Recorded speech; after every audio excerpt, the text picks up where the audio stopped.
Now imagine it 10 times poorer. Now imagine it with 100 more websites, news websites.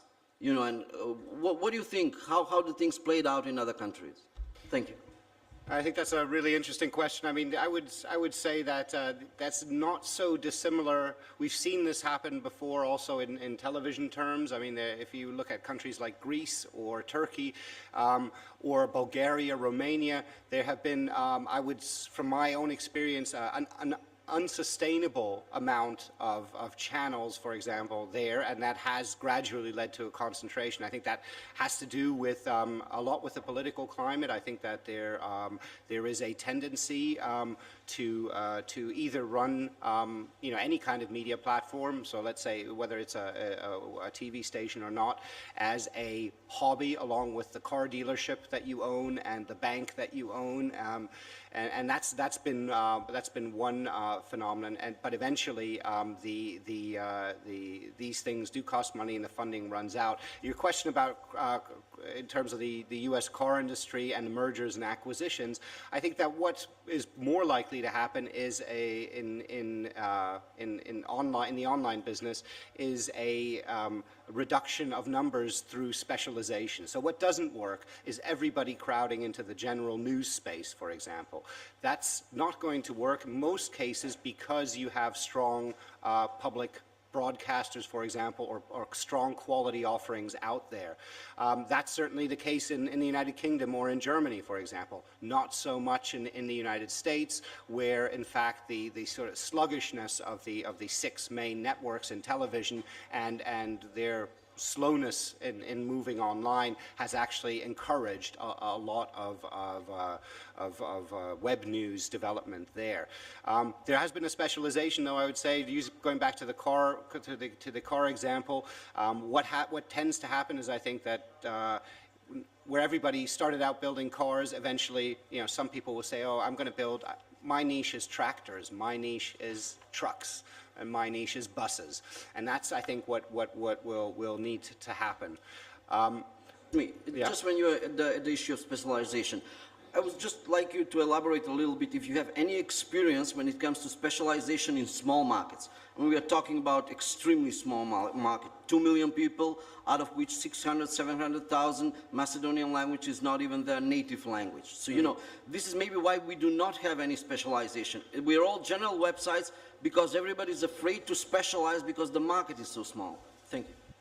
But that is the strength of the specialization, is the small market. The argument goes that if you look at Dow Jones or the Wall Street Journal, I should say, or well, possibly that's not the best example since the finance community is quite big, but the Financial Times, for example, in London, they one of the first people to put up paywalls, and they have been the most successful with it because they offer specialist content to a specialist audience who understands exactly what the value of that content is. They can compare the value of that content to the price of accessing that content, and they make a purchase decision.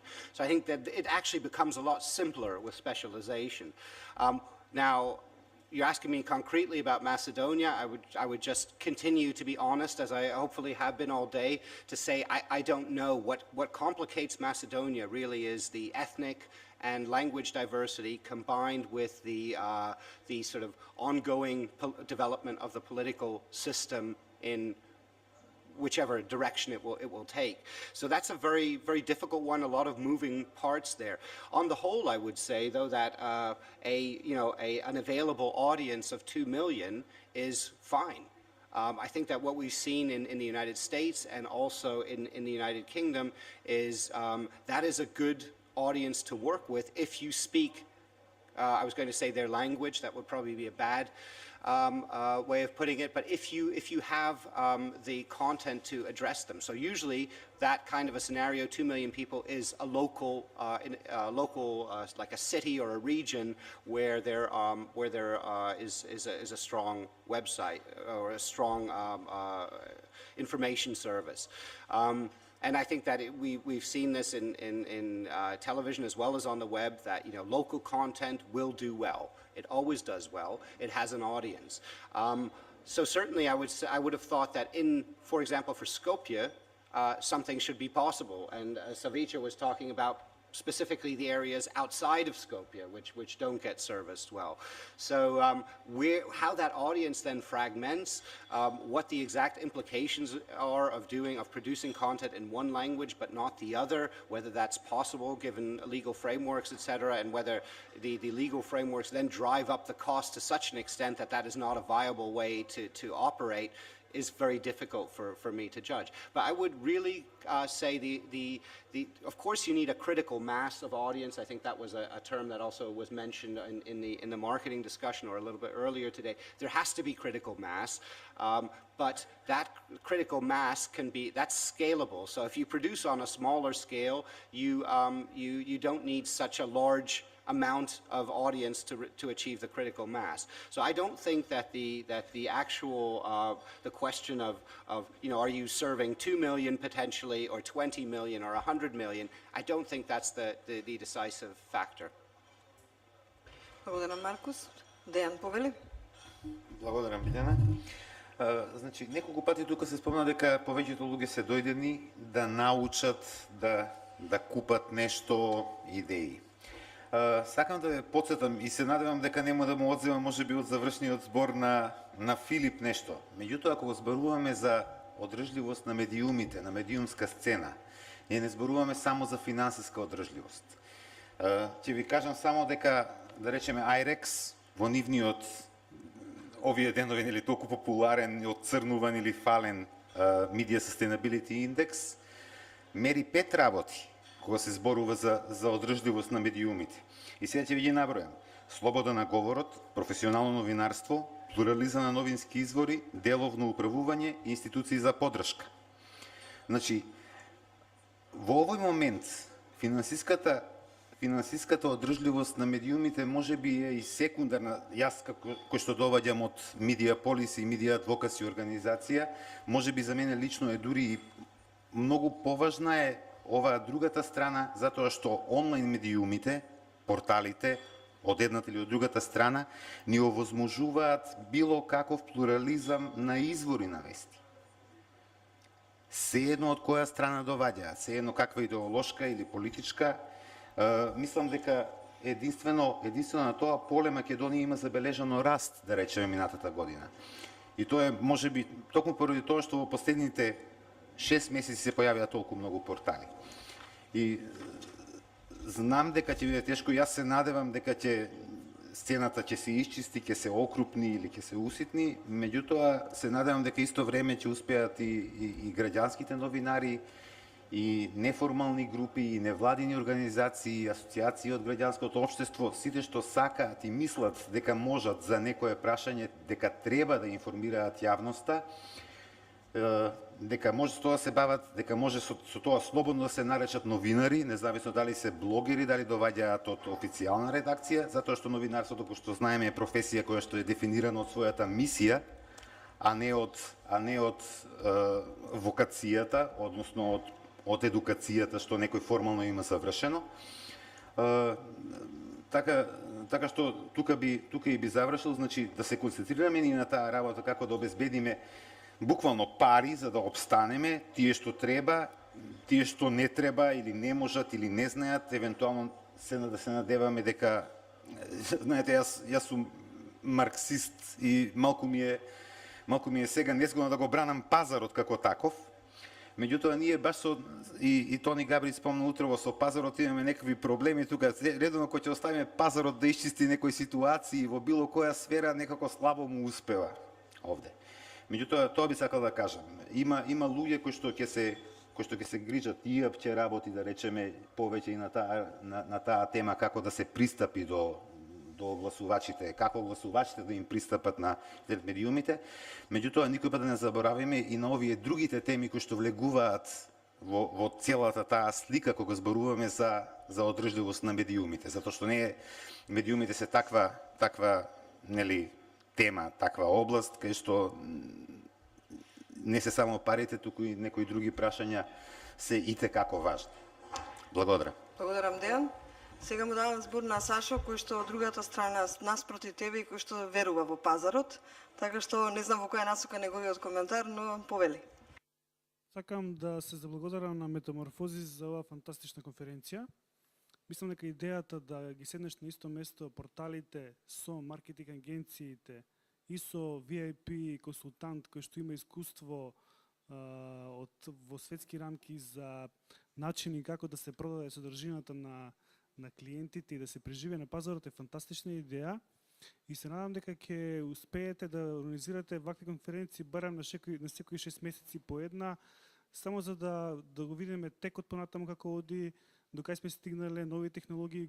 Многу ме радува презентацијата на Кликатак, бидејќи таа презентација наистина ветува многу за во иднина, бидејќи можеме локално да ги присобереме оние мали играчи во локалните средини да придонесат за буџетот на порталите, а до сега тие не можеа да ги преминат оние рамки поставени на ценовниците.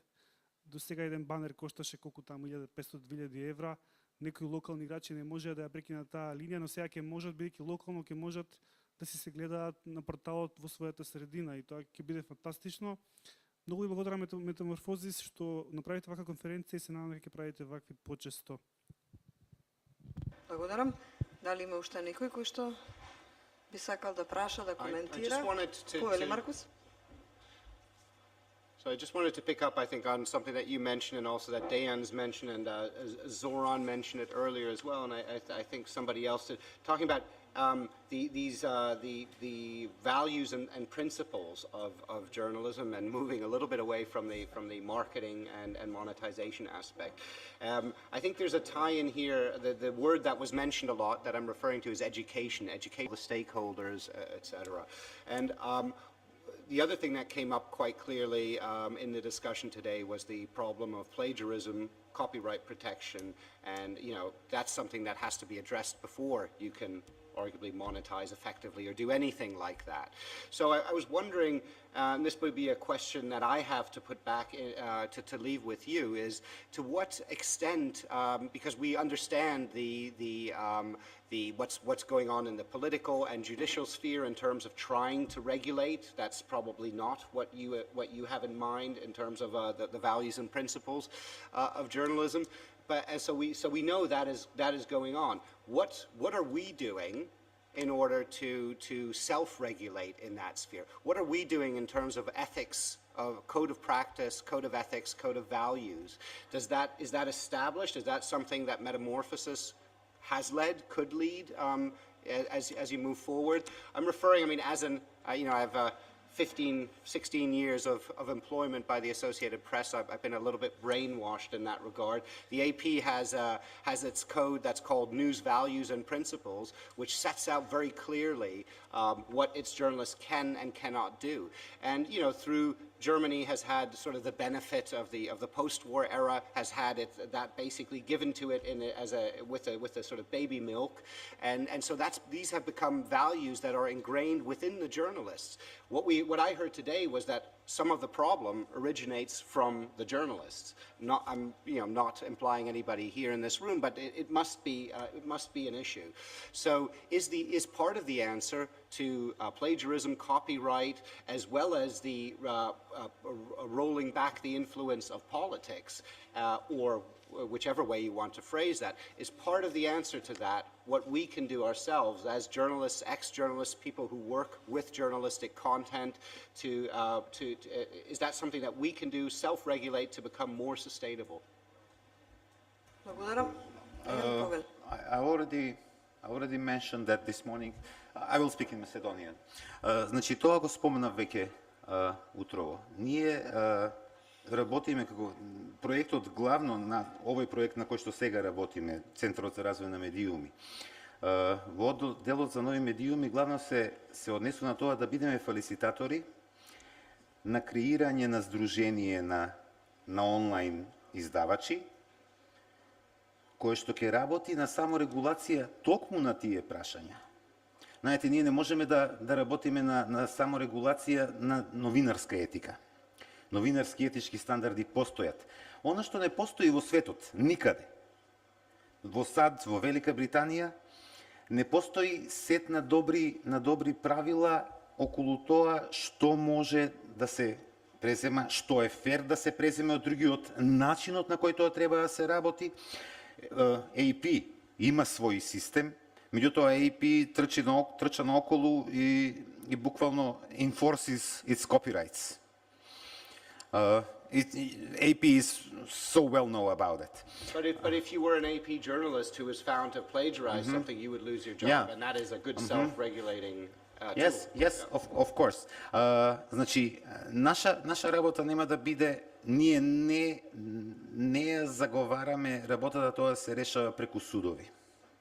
Затоа што нашите судови се ригидни, нашите судови постои еден општ консензус тука дека не се баш многу ни судови, туку се сервис на кој да е на власта.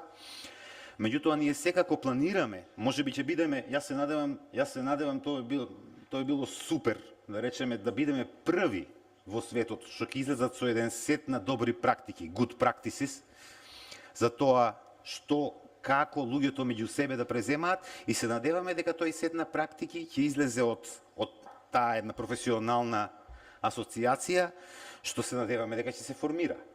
И дека барем луѓето